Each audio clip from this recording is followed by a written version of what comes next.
نحمده ونستعينه ونستغفره ونؤمن به ونتوكل عليه ونعوذ بالله من شرور أنفسنا ومن سيئات أعمالنا من يهده الله فلا مضل له ومن يضلله فلا هادي له ونشهد أن لا إله إلا الله وحده لا شريك له ونشهد أن سيدنا وسندنا ومولانا محمدا عبده ورسوله صلى الله تعالى على خير خلقه محمد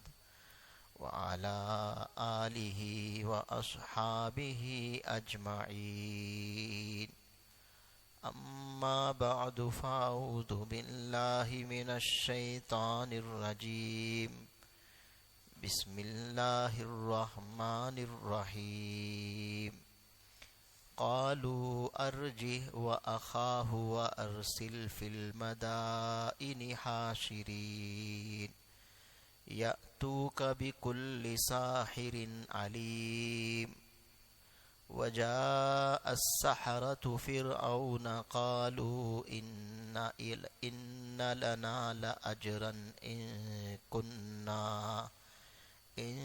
كنا نحن الغالبين قال نعم وإنكم لمن المقربين قالوا يا موسى إما أن تلقي وإما أن نكون نحن الملقين قال ألقوا فلما ألقوا سحروا أعين الناس واسترهبوهم وجاءوا بسحر عظيم وأوحينا إلى موسى أن ألق عصاك فإذا هي تلقف ما يأفكون فوقع الحق وبطل ما كانوا يعملون فغلبوا هنالك وانقلبوا صاغرين وألقي السحرة ساجدين قالوا آمنا برب العالمين رب موسى وهارون صدق اللہ العظیم۔ انہوں نے کہا کہ ذرا اس کو اور اس کے بھائی کو کچھ مہلت دو اور تمام شہروں میں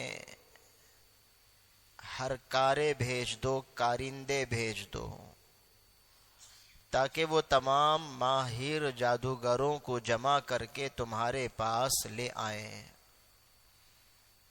چنانچہ ایسا ہی ہوا اور جادوگر فرعون کے پاس آ گئے اور انہوں نے کہا کہ اگر ہم غالب آ گئے تو ہمیں کوئی انعام تو ضرور ملے گا۔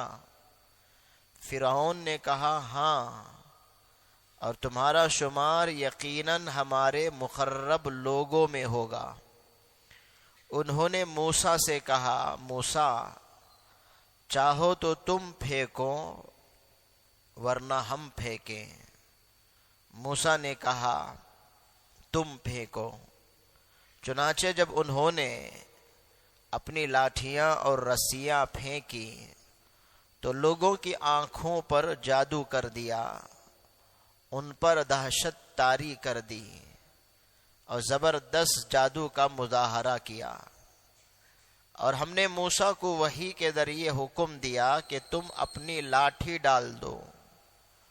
بس پھر کیا تھا، اس نے دیکھتے ہی دیکھتے وہ ساری چیزیں نگلنی شروع کر دی جو انہوں نے جھوٹ موٹ بنائی تھی۔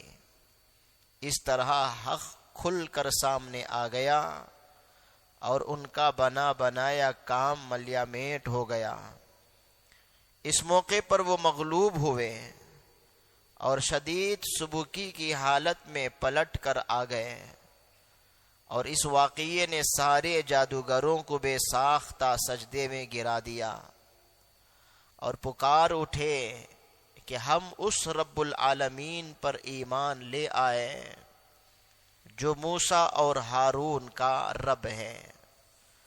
بزرگان محترم، برادران اسلام، عزیز دوستو، جیسا کہ آپ جانتے ہیں گزشتہ تفسیر میں حضرت موسیٰ علیہ السلام کا واقعہ شروع ہوا تھا۔ موسیٰ علیہ السلام فرعون کے سامنے اپنی نبوت کا اظہار کیا اور پھر بنو اسرائیل کو اپنے ساتھ بھیجنے کا اسے حکم دیا اور اپنی نشانیوں کو بتلایا۔ لاٹھی پھینکا، اژدہا بن گیا، گریبان میں ہاتھ ڈالا تو چمکتا ہوا روشن وہ ہاتھ بن گیا، ساری فضا کو وہ روشن کرنے لگا۔ تو اس وقت فرعونی قسم کے جو لوگ وہاں تھے، فرعون کے جتنے وہ سردار قسم کے سرکردہ لوگ جو تھے، انہوں نے دو کام کیا۔ ایک تو یہ کہ الزام لگایا کہ حضرت موسیٰ علیہ السلام کو انہوں نے جادوگر کہا، اور دوسرا انہوں نے ایک پروپیگنڈا کیا کہ یہ اپنے جادو کے زور میں تم سب کے زمین پر قبضہ کرنا چاہتے ہیں، تمہیں مصر سے باہر نکال دینا چاہتے ہیں، بھگا دینا چاہتے ہیں۔ تو میں نے گزشتہ تفسیر یہی بات کہی تھی کہ شروع زمانے سے یہی چلا آ رہا ہے، دشمن ایمان والوں کے خلاف یا تو الزام لگاتا ہے بدنام کرنے کے لیے، یا پروپیگنڈا کرتا ہے بدگمان کرنے کے لیے، بدظن کرنے کے لیے۔ انہوں نے بھی یہی کیا، موسیٰ علیہ السلام کو بدنام کرنے کے لیے جادوگری کا الزام لگایا، اور پھر بدظن کرنے کے لیے انہوں نے ایک پروپیگنڈا کیا، ہوا کھڑا کیا کہ یہ تم کو مصر سے بھگا کر مصر پر یہ حکمرانی کرنا چاہتے ہیں، حکومت کرنا چاہتے ہیں۔ حالانکہ انبیاء دنیا میں جو آتے ہیں حکومت کرنے کے لیے نہیں آتے ہیں۔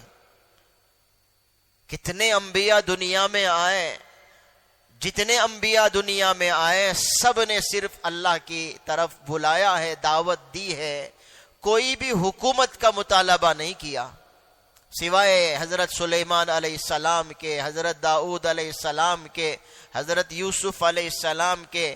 کسی نبی کے بارے میں ہم یہ نہیں کہہ سکتے کہ وہ بادشاہ تھے، انہوں نے بادشاہی چاہی۔ تو انہوں نے پروپیگنڈا کیا، یہ حکومت پر قابض ہونا چاہتے ہیں، حکومت کے باغ دوڑ کو سنبھالنا چاہتے ہیں اور سب کو بھگانا چاہتے ہیں۔ اس طرح سے پروپیگنڈا آج بھی یہی ہو رہا ہے، مسلمانوں کو بدنام کرنے کے لیے مسلمانوں پر الزام لگایا جاتا ہے، اور مسلمانوں سے، علماء سے، خصوصاً اللہ والوں سے بدظن کرنے کے لیے پروپیگنڈا کیا جاتا ہے۔ تو بہرحال جب یہ قصہ ہوا تو سب لوگوں سے پوچھا گیا، بھئی تمہارا کیا خیال ہے ان کے بارے میں، موسیٰ کے بارے میں؟ تو سب لوگوں نے ایک زبان ہو کر کے کہا کہ موسیٰ اور موسیٰ کے بھائی کو مہلت دو، اس وقت تک کے لیے تم کارندوں کو بھیجو سارے اطراف میں، مملکت میں، شہر کے کناروں میں بڑے بڑے ماہر جادوگروں کو وہ لا کر کے جمع کریں۔ جب تمہارا گمان ان کے بارے میں یہ ہے کہ یہ موسیٰ جادوگر ہیں، آسان ہے مسئلہ حل کرنا، جادوگر کا مقابلہ جادوگر کر لے، ہمیں کیا معلوم ہے اس سے مقابلہ کرنا۔ جب موسیٰ جادوگر ہے، لاؤ جادوگروں کو جمع کرو میدان میں، بڑے بڑے جادوگروں کو بلا لاؤ تاکہ فیصلہ ہو جائے۔ تو فرعون نے اپنے کارندوں کو بھیجا، پورے اطراف مملکت سے جادوگروں کو جمع کرنے کے لیے ایک سے بڑھ کر ایک جادوگروں کو بلایا گیا. تاریخی روایتوں میں آتا ہے وہ کتنے جادوگر تھے جو آئے تھے. مختلف روایتیں اس سلسلے میں مروی ہیں. 300 جادوگر سے 900 جادوگر سے لے کر 3 لاکھ جادوگروں تک کی روایت موجود ہے.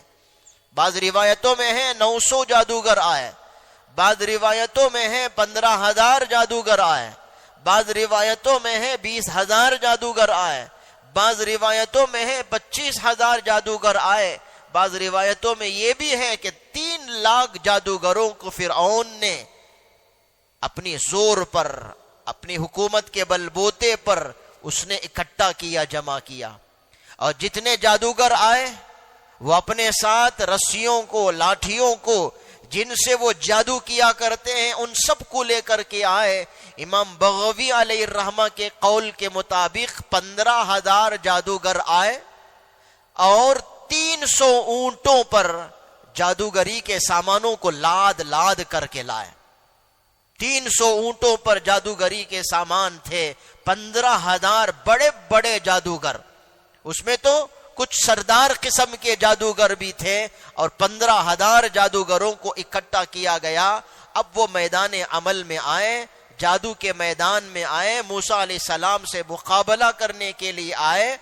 آنے کے فوراً بعد انہوں نے ایک سوال کیا فرعون سے. جادوگروں نے ایک سوال کیا, اگر ہم جیت گئے تو ہمیں کیا ملے گا؟ اگر ہم جیت گئے, موسیٰ پر غالب آ گئے, ون ہو گئے, تو ہمیں اجرت میں کیا ملے گا؟ یہی ہوتا ہے باطل اور حق کے درمیان میں فرق. یہ سمجھنے کی بات ہے. انہوں نے آنے کے فوراً بعد ایک ہی چیز کا مطالبہ کیا, کیا ملے گا؟ انعام کیا ملے گا؟ تحفہ کیا ملے گا؟ اجرت کیا ملے گی؟ معاوضہ کیا ملے گا؟ جادوگروں نے یہ سوال کیا فرعون سے. اور انبیاء دنیا میں آئے, ساری زندگی وہ کھپا دیتے ہیں, کیا کہتے ہیں؟ لا اسألکم علیہ اجرا, ہم آپ سے اجرت نہیں مانگتے. ان اجریہ الا علی اللہ, ہماری جو اجرت ہے وہ اللہ کے ذمے ہے, انعام وہ اللہ کے ذمے ہے. ہم کسی سے اجرت کا مطالبہ نہیں کرتے, کیونکہ الدین النصیحہ ہے. دین جو ہے خیر خواہی کا نام ہے. للہ ولی رسولہ ولی کتابہ ولی ائمۃ المسلمین, کہ اللہ کے حق میں خیر خواہی, رسول کے حق میں خیر خواہی, اللہ کی کتاب کے حق میں خیر خواہی, سارے ائمہ کے حق میں خیر خواہی, ولی عامۃ المسلمین, اور تمام مسلمانوں کے حق میں خیر خواہی. خیر خواہی کا نام دین ہے. تو کوئی نبی دنیا میں آ کر کے اس نے اجرت کا مطالبہ نہیں کیا اور کہا کہ میرا انعام اللہ کے ذمے. اور جادوگروں نے آ کر کے کیا کہا؟ ہم اگر غالب آ گئے, ون ہو گئے, تو ہمیں کیا ملے گا؟ فرعون نے کہا ضرور ملے گا, اجرت ملے گی, انعام ملے گا, سب سے بڑھ کر تو تم ہمارے مقرب بن جاؤ گے. کتنا بڑا اعزاز فرعون نے دیا ان کو کہ تم ہمارے مقرب بن جاؤ گے, مشیر خاص بن جاؤ گے, مصاحب بن جاؤ گے. ایک بادشاہ کا مصاحب بن جانا کوئی آسان کام نہیں ہے. فرعون نے یہ آفر دیا کہ اگر تم غالب آ گئے تو تم ہمارے مقرب بن جاؤ گے. اب آمنا سامنا ہوتا ہے جادوگروں کا حضرت موسیٰ علیہ السلام سے. موسیٰ علیہ السلام کی خدمت میں وہ جادوگر پہلا یہ سوال کرتے ہیں, آپ ڈالیں گے یا ہم ڈالیں؟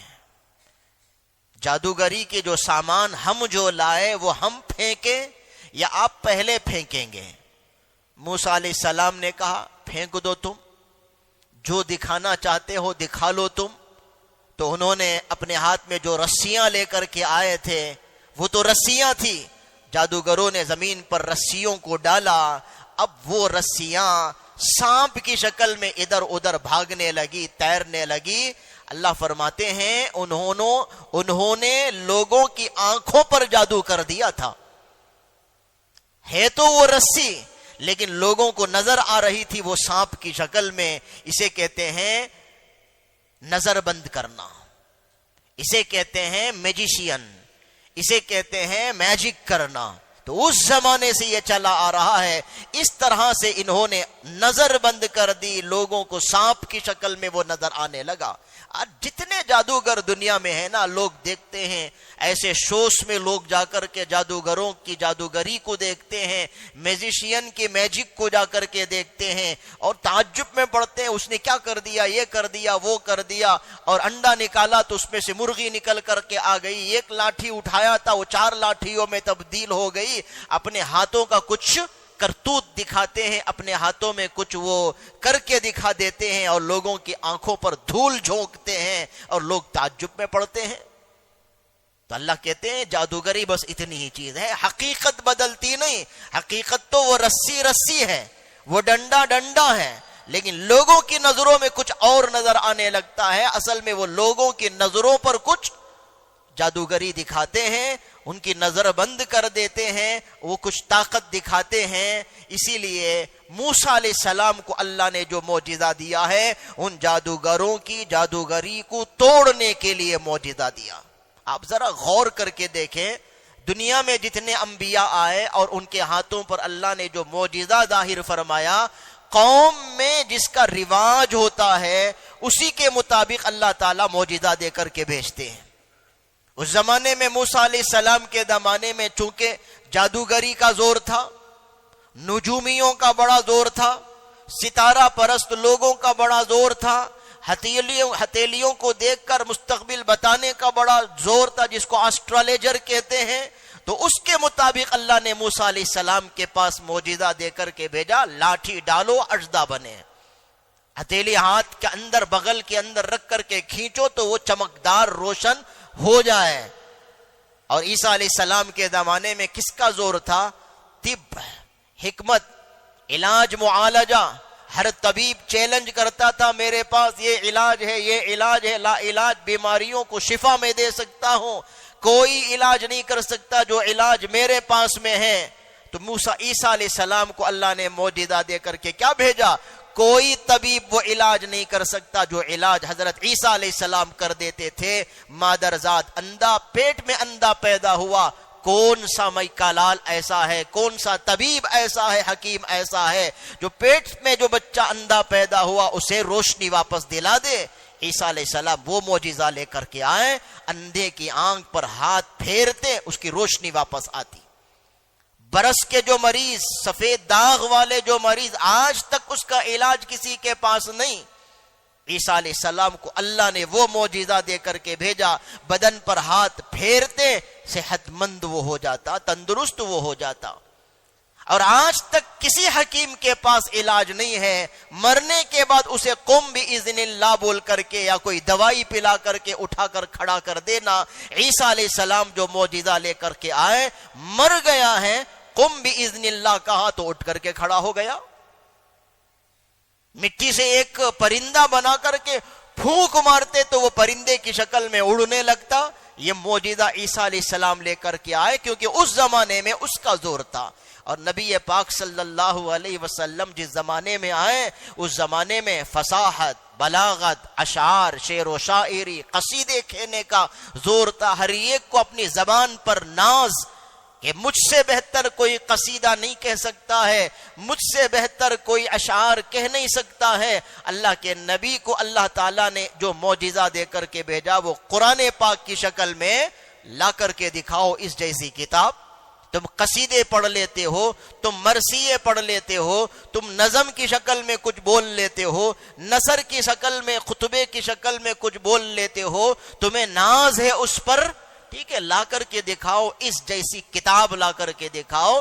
پورا قرآن نہیں لا سکتے تو ایک سورت بنا کر کے دکھاؤ، بڑی سورت نہیں بنا سکتے تو چھوٹی سورت بنا کر کے دکھاؤ، سورت نہیں بنا سکتے تو ٹھیک ہے ایک آیت بنا کر کے دکھاؤ، چھوٹی آیت بنا کر کے دکھا دو. عاجز آ گئی قوم. ایسا ہی یہاں پر بھی ہوا. موسیٰ علیہ السلام کے سامنے انہوں نے رسیوں کو پھینکا. اب اللہ تعالیٰ نے کہا سب لوگ ڈر گئے، مبہوت ہو گئے، حیران ہو گئے. رسیاں نہیں، اب سانپ ہے وہاں پر. بڑا مجمع اکٹھا ہوا تھا وہ دیکھنے کے لیے. اللہ نے وحی بھیجی موسیٰ علیہ السلام کی طرف، موسیٰ آپ اپنے ہاتھ میں جو عصا ہے وہ عصا ڈالیے. موسیٰ علیہ السلام عصا ڈالتے ہیں. اب وہ عصا ریالٹی میں کیا بن گیا ہے؟ اژدہا بن گیا ہے. کسی کے آنکھ پر دھول جھونکنے کا کام نہیں ہے، اس کی حقیقت اب بدل گئی ہے. اب اژدہا، وہ عصا نہیں ہے، وہ بالکل ریالٹی میں اژدہا بن گیا ہے.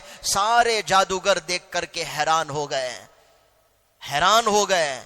اب وہ اژدہا سارے سانپوں کو نگلنا شروع کر دیا ہے. ایک ایک کر کے، ایک ایک کرتے وہ نگل رہا ہے. اب فوراً مبہوت ہو گئے، ڈر گئے. سارے جادوگر سجدے میں گر گئے. فَأُلْقِيَ، اللہ تعالیٰ نے جو تعبیر استعمال فرمائی ہے نا، فَأُلْقِيَ، انہیں ڈال دیا گیا سجدے میں.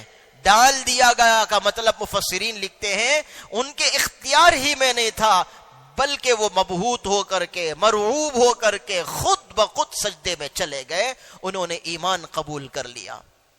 آئے تھے کافر، اب واپس لوٹنے والے ہیں مومن بن کے. اللہ نے انہیں ایمان کی دولت سے نواز دیا. کیوں نوازا، کیسے نواز دیا؟ کئی باتیں علماء نے فرمائی. انہیں ایمان کی جو دولت مل گئی اس کی بنیاد کیا ہے؟ یہاں ایک نقطہ ملتا ہے. وہ جو جادوگری کرنے کے لیے میدان میں آئے تھے، آتے ہی فوراً جھٹ مٹ انہوں نے کوئی کام نہیں شروع کیا. ادب سے موسیٰ سے کہا کہ آپ شروعات کرتے ہیں یا ہم شروعات کریں؟ مفسرین یہاں سے ایک نقطہ نکالتے ہیں. جادوگروں کا یہ ادب اللہ کو اتنا پسند آیا کہ موسیٰ علیہ السلام سے آ کر کے ادباً پوچھتے ہیں کہ موسیٰ آپ ڈالیں گے یا ہم ڈالیں؟ آپ شروع کرتے ہیں یا ہم شروع کریں؟ اللہ کو یہ ادب اتنا پسند آیا، اللہ نے انہیں ایمان دے دیا. ادب سے سب کچھ ملتا ہے، بے ادبوں کو کچھ نہیں ملتا ہے. بڑوں کا ادب، علماء کا ادب، اساتذہ کا ادب، ماں باپ کا ادب، جو بڑے ہیں ان کا ادب. یہ ادب سے اللہ تعالیٰ بہت کچھ دے دیتے ہیں، اور بے ادب تو ہر خیر سے محروم رہتا ہے. اس لیے ادب سیکھنا چاہیے. جادوگروں نے ایک ادب دکھلایا، حالانکہ کافر بن کے آئے تھے اور فرعون سے ڈیلنگ کر رہے تھے. کیا ملے گا انعام؟ کٹر کافر تھے تھوڑی دیر پہلے تک، لیکن موسیٰ کو دیکھ کر ان کے اندر جو ادب کا ایک جذبہ آیا ہے، اللہ کو وہ ادب اتنا پسند آ گیا، اللہ نے طے کر لیا کہ ان کو ایمان دے دینا ہے. ورنہ کیا ہو سکتا تھا؟ موسیٰ علیہ السلام اژدہا دکھانے کے بعد بھی ضد میں آ سکتے تھے، جیسا کہ فرعون اب تک ضد کر رہا تھا. فرعون کے کارندے ضدی تھے، جتنے کافر اس زمانے کے تھے وہ ضدی تھے. ضد میں وہ بھی آ سکتے تھے، لیکن دل موم ہو گیا، نرم ہو گیا، سجدے میں چلے گئے. کس لیے؟ ان کا ادب اللہ کو پسند آیا. اس ادب کی وجہ سے اللہ نے انہیں ایمان دے دیا. فَغُلِبُوا هُنَالِكَ وَانْقَلَبُوا صَاغِرِينَ فَأُلْقِيَ السَّحَرَةُ سَاجِدِينَ. سجدے میں جا کر کے کیا کہنے لگے؟ ہم رب العالمین پر ایمان لاتے ہیں، ہم رب العالمین پر ایمان لاتے ہیں. لیکن یہاں یہ نہیں کہا، یہاں فوراً انہوں نے ایک جملہ آگے یہ کہا، کہیں فرعون کو شبہ نہ ہو جائے، کنفیوز نہ ہو جائے وہ کہ وہ مجھ پر ایمان لے آئے. فوراً کہتے فرعون تو نہیں، ربی موسیٰ و ہارون. رب العالمین کا مطلب فرعون نہیں ہے. فرعون کیا رب ہو سکتا ہے؟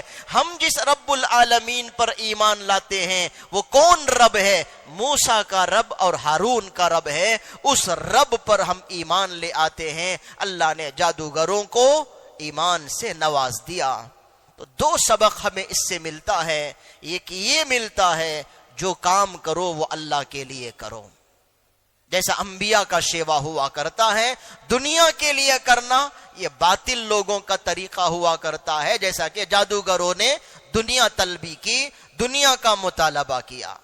اور دوسرا سبق یہ ملتا ہے، جادوگروں کو اللہ نے ایمان سے نوازا، وہ ادب کی وجہ سے نوازا. اس لیے ہمیں چاہیے کہ ہم با ادب زندگی گزارے. علماء کا ادب ہے، اللہ والوں ادب ہے، نیک لوگوں کا ادب ہے، علم کا ادب ہے، قرآن کا ادب ہے، حدیث کا ادب ہے، ماں باپ کا ادب ہے، بزرگوں کا ادب ہے، جو ہماری عمر سے بڑی عمر والے ہیں ان کا ادب ہے. ادب یہ اللہ کو بہت محبوب ہے۔ دعا کرے اللہ تعالی ہمیں فہم سلیم نصیب فرمائے۔ وآخر دعوانا ان الحمد للہ رب العالمین۔ لک الحمد یا اللہ، اللہم صلی علی سیدنا مولانا محمد وبارک وسلم علیہ۔ ربنا آتنا فی الدنیا حسنۃ وفی الآخرۃ حسنۃ وقنا عذاب النار۔ لا الہ الا انت سبحانک انی کنت من الظالمین۔ سبحان ربک رب العزۃ عما یصفون وسلام علی المرسلین والحمد للہ رب العالمین۔